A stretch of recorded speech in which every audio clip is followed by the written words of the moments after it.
Due to the recent coronavirus pandemic, there has been outbreaks in almost all the major cities in the U.S., one of the cities with the highest mortality rate being Detroit. With factories in production every single day and a population of over 667,000, it's no surprise that the pandemic hit hard. But exactly how big of a role does air pollution play in the pandemic?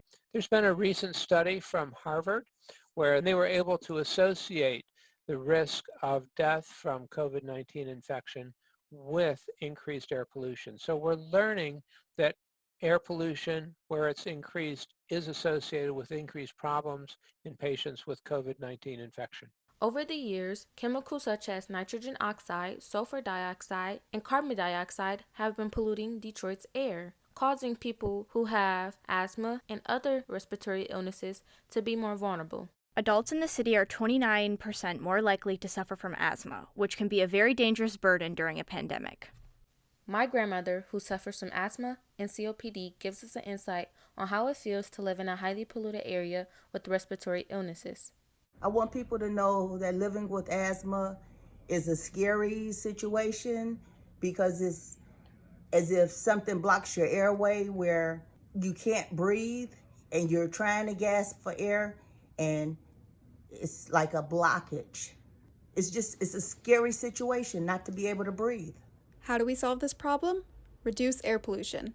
The less pollution we see, the better everyone's respiration. We can't talk about air pollution or COVID without talking about racial discrimination, because some of these longstanding exposure patterns are racially patterned. In 2016, the rate of asthma hospitalizations for Black adults in Detroit was 35% higher than it was for white ones. It's important to think about how our pollution affects our health, that it's preventable and it's something we can do something about. So don't just accept it, act.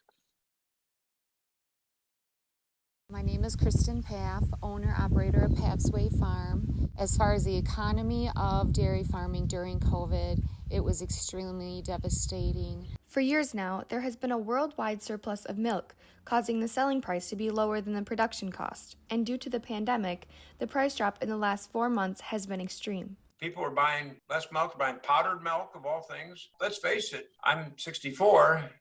When we sat every night at dinner, everyone drank glasses of milk.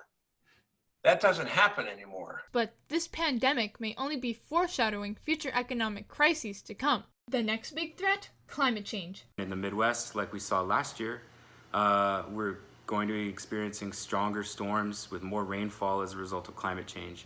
Mother Nature is not always friendly to farms. Our day revolves around the weather. Farmers can't plant if there's continually flooding. Farmers want to modernize, but it's not that simple.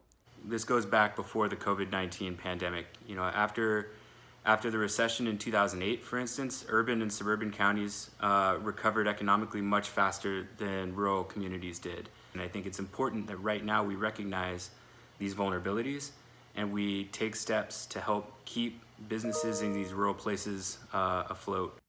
Last year alone, there was over 600 dairy farmers in Wisconsin that went out of business. It's my lifestyle. That's how I raised my family.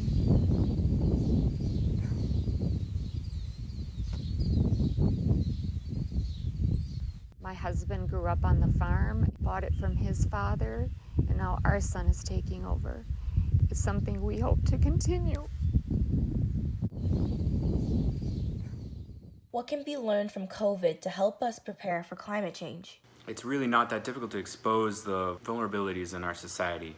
And climate change is going to do exactly that at a scale that we really need to be prepared for. And so we need to be making these investments to help rural communities protect themselves in a future with a much different climate.